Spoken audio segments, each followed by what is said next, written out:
for Arsenal. Yeah. Unai Emery says talking about the title race are empty words until April, so he's not countenancing any speculation that they might be in the race.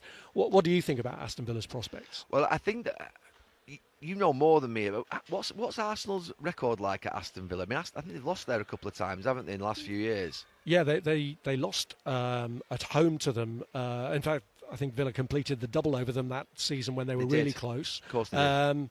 And if I remember rightly, last season they were 2-0 up Arsenal and dropped points again at home. Yeah, so look, I didn't do the game today, and I didn't do that game away at that you're talking about that Villa won at Villa Park in that season, but I did do the game later on in the season where obviously Ollie Watkins scored. Yeah. So I did that game.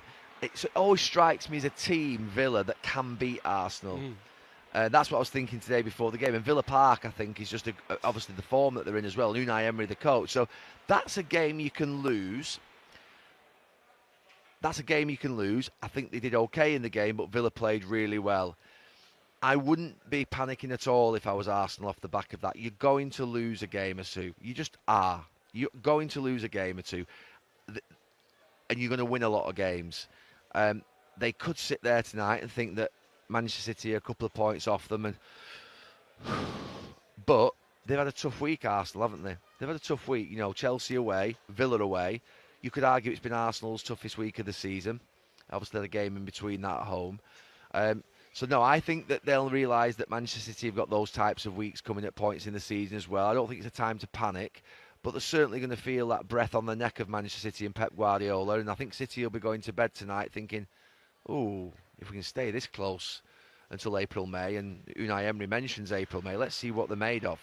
And that's what Manchester City have to do. They have to hang in there and sit on their shoulder and see what they're about and see what they're made of and see what they're like in a real title race again, because they've seen them before. But for Arsenal, no panic. It's a game you can lose. Don't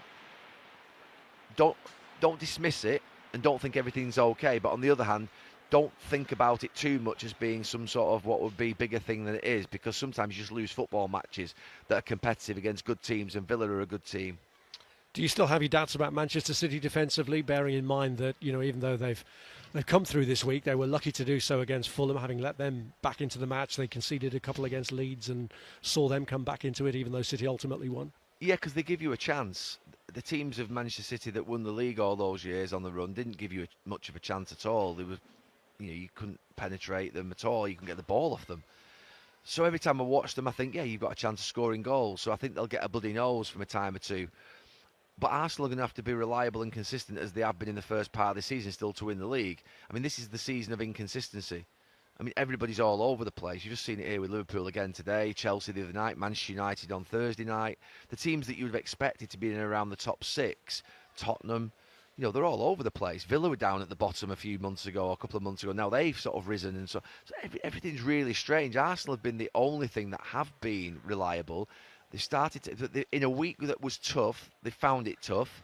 So we just need to make sure now, from an Arsenal perspective, are they going to be consistent? Are they going to be consistent and get back on the horse and sort of canter forwards again, or are they going to start sort of, falling off and being a little bit sort of all over the place? And this is going to impact them. So Christmas is an important period. There's loads of points to play for. Massive month, December, I always think, with 4 or 5 games, 6 games, more Premier League games than ordinarily there would be in any other month. So, yeah, let's have a look at it. But City should be encouraged. But I still think that Arsenal's, are favourites, but not as much as I did maybe a week or so ago. Jay, from Roy, do you not think Arsenal need to change manager if Arteta can't get this over the line this year? What do you both think? Jay first. Yeah, you'll put me on the spot here. I mean, I definitely would entertain it if there was a top manager available. If we're talking about a Luis Enrique, someone like that, then I would entertain a conversation. Nick, but I'm you're definitely shaking not going your to say. head. Come in. I'm definitely not going to say right now, if he doesn't win the title, he needs to be sacked, definitely. But there is a conversation to be had, because when you spend that much money and you've got a strong squad, we've got the depth, Arsenal have got the depth, and then you don't go and win the league. But they're coming second all the time. They're doing all... Nick, come in. Go on.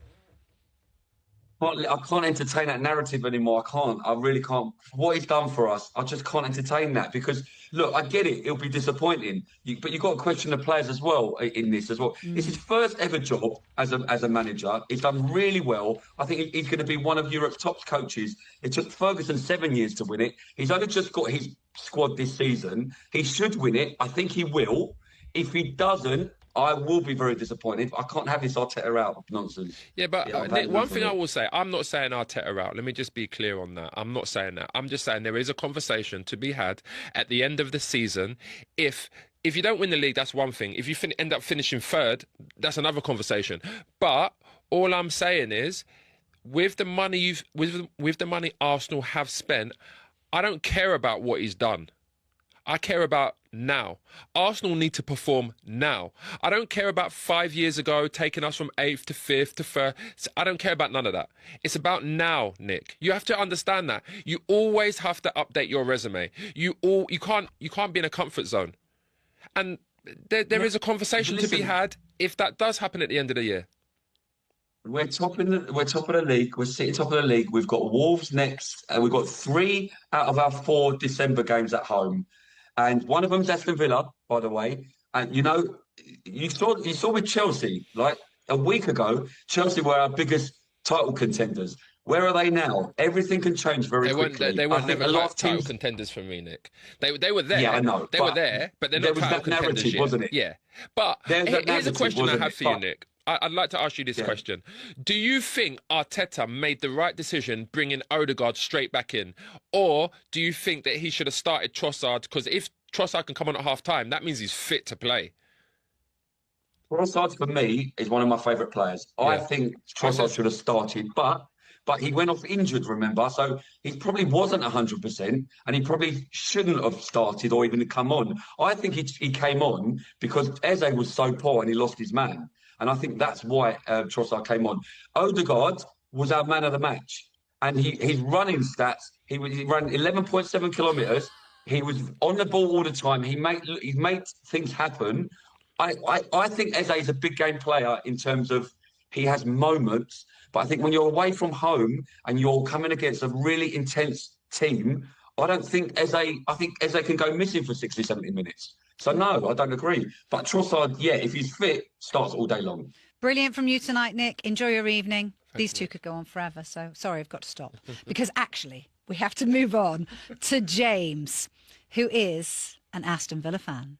Welcome, James. You must be feeling pretty sprightly this evening. You've won 9 of your past, to look at that, past 10 league games. You're in the title race, right? Well, where are we in the league? I think you're third now. I think City have bumped you. This weekend. So as you can see behind me, 2 points now. The gap, even in one day, the dynamic at the top between. It shows Arsenal you the sort of City, change that can take place over, as you mentioned, one day, but certainly in the last couple of days. Momentum kind of shifts. No, I don't think it has in that sense. I think that Arsenal are capable of getting over that. They are on such a run. They're a strong side. I still think that they're probably the best side in the league. However, you start to get worried. The gap is closed, and you start to think about the next game. You need the 3 points in the board. Absolutely. Right, let's continue our roundup now of the rest of the... Think of, Aston Villa's goal where Matty Cash scored. Eze just switches off. He's looking at the ball, doesn't see the run. And, little things like that, moments of quality when they're coming on. And, we thought he was leaving, didn't we, in the summer? The way that Unai Emery's really getting the best out of him. It falls to him in the area. Last kick of the game, literally, and what a finish it was. So you just feel we spoke about our Aston Villa in the title race. You just think that talk's going to intensify now after that result. Well, Unai Emery said afterwards they're not title contenders. Yeah. You can understand why he's going to say that, but then you have to look at their league position, sitting in third. They've closed the gap on Arsenal, and this run of form, 9 wins in 10. That alone makes you title contenders, given the position they're in. Yeah, and he's obviously trying to take the pressure off his players as well, and he'll know only the squad of players that he's got. And I think we said, looking at it, do they have the squad to be able to compete with the likes of Arsenal in the long run? But the position that they're in, the form that they're in, the brilliant manager that they've got, of course you've got to say that they're in with a shout of competing at least. And I think he'll look in January and probably try and strengthen that squad and maybe bring in some loan players in the positions that he feels that he needs. But I think after this next run of games, we'll certainly see where Aston Villa are, because it's a really tough run. Well, it's Basel to come in the Europa League, and then you're right, it's West Ham away, but Manchester United at home, Chelsea away, and then Arsenal away again. Were they to go to the Emirates and do what they... To win the game. But I was impressed with them today. They just controlled the game. Sunderland had a go, but in the end, the quality stood out, and you'd expect him, with the result that Arsenal have had, Pep wouldn't have had a team talk. I'm pretty sure he just sat down and looked at him and gone, you know what you need to do, because they've been there, they've done it, and now they're on a chase. Let me take this moment to ask you then, and it changes every week, but as things stand, there are 2 points between Arsenal and Manchester City. Yeah. Arsenal consistent, City are erratic. Do you think that it'll remain that way this season? You would think so. You'd think City, as it gets towards the final... Pep's not started his mind games yet, let's not forget that. When he gets stuck into Arteta with 5 to 6 games to go, if it's close, it could get a bit jittery. So there's all sorts of things to play out. We're not even at Christmas yet. No, Arsenal could have done with a bit of a bigger cushion though, right? Yeah. At this stage. OK. OK, let's take...